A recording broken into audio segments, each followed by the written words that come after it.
En ce deuxième dimanche du Carême, on nous propose l'évangile de la transfiguration, c'est-à-dire l'évangile où Jésus s'en va avec ses disciples Pierre, Jacques et Jean.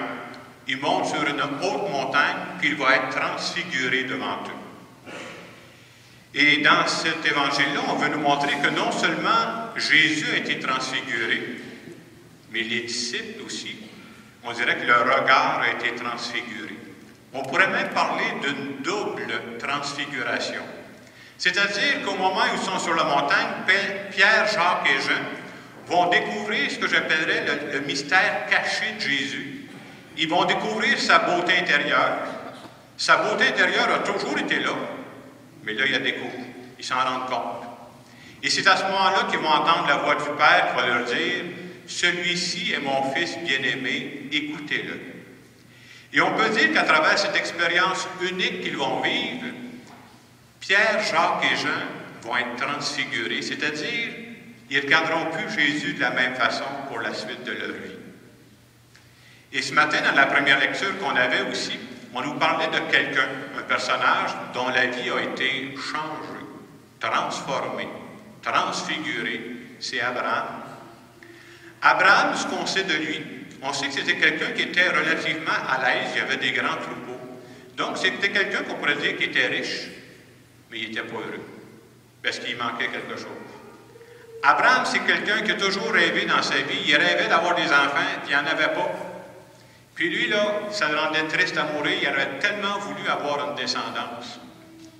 Et l'histoire d'Abraham, on la connaît, c'est qu'à un moment donné, sa femme Sarah vieillissait, puis lui, mais Dieu lui a fait la promesse, et finalement, ils vont avoir leur fils Isaac. Vous comprendrez que quand tu as rêvé pendant toute ta vie d'avoir un enfant, puis sur le tard, tu en as un, hey, Isaac, là, c'est ce qu'ils avaient de plus précieux, de plus important pour ce couple-là. Il n'y avait rien de plus précieux.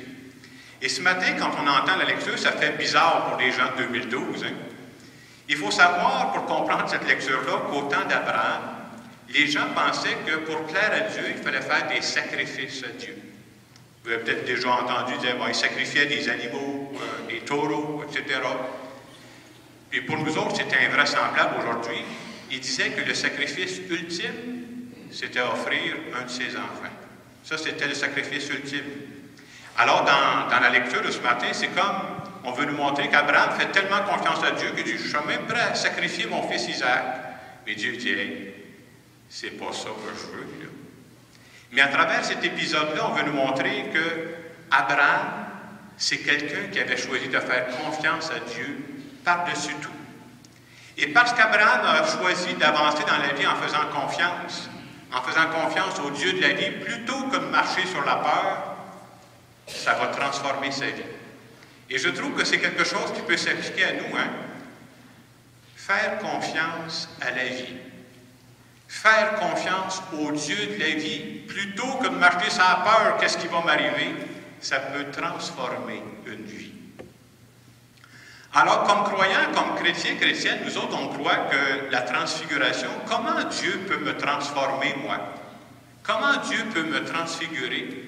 On dit que d'une façon habituelle, Dieu me transforme à travers mes expériences de vie.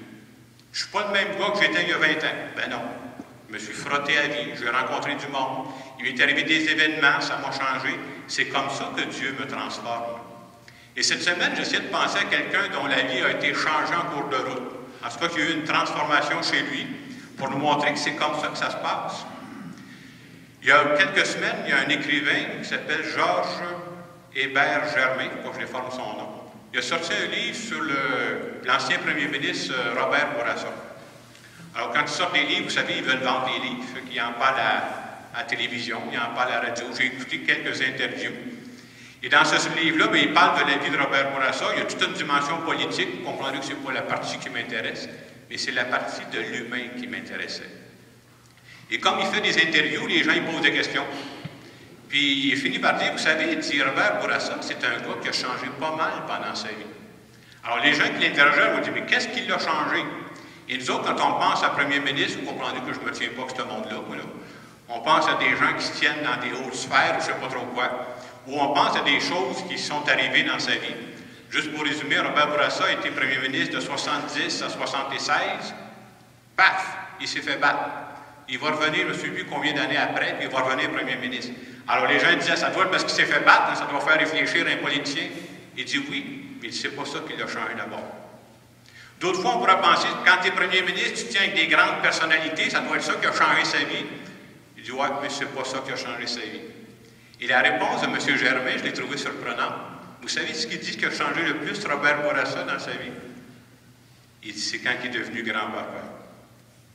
Il dit, Robert Bourassa, c'est un gars très sérieux, c'est un gars qui est habitué d'analyser des colonnes de chiffres. Il dit, quand il est devenu grand-papa, là, il se roulait à terre avec ses enfants. Il dit, même les gens autour de lui n'en revenaient pas. Robert Bourassa qui se roule sur le plancher avec ses petits-enfants. Et je trouvais ça beau ce que M. Germain disait. Il dit, ça c'est sa vie privée, il n'y a pas grand monde qui connaissait ça.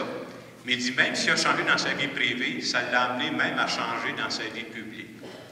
Si je vous compte ça, c'est un exemple parmi tant d'autres pour dire comment Dieu me transforme. Moi, je pense que Dieu me transforme à travers mes expériences de vie, même à travers mes étapes de vie. Et si je suis attentif à ça, c'est possible qu'il me transforme, c'est possible qu'il me transfigure.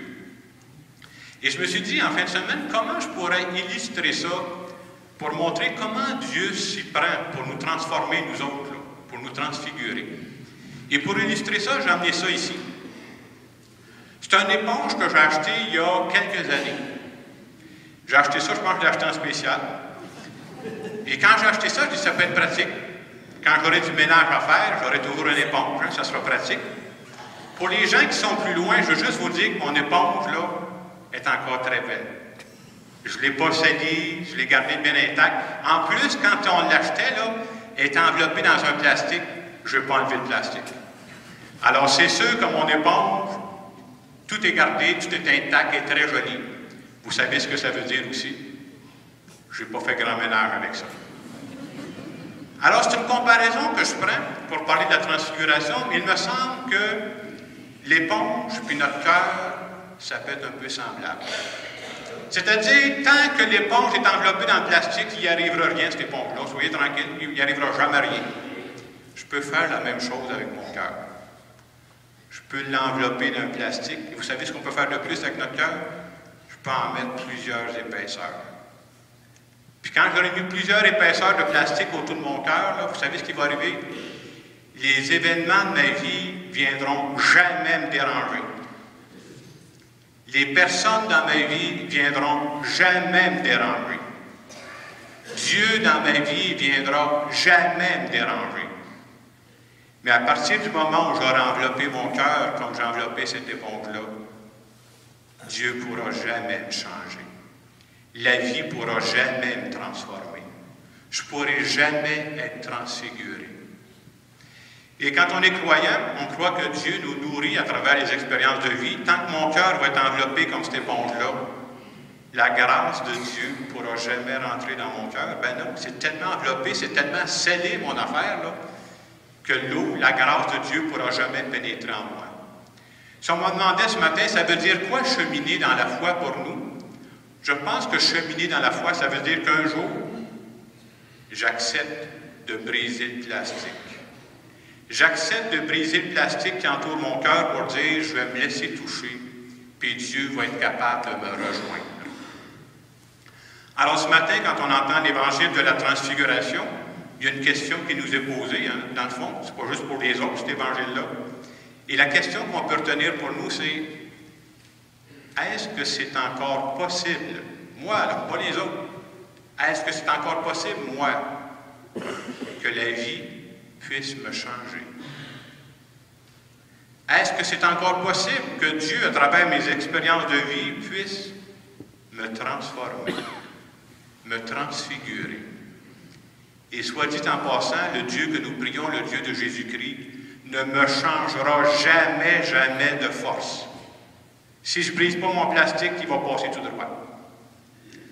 Alors ce matin, on peut dire, dans le moment de silence qui va suivre, à travers ce que je suis en train de vivre présentement, est-ce que je suis capable de décoder qu'est-ce que Dieu est en train de me dire?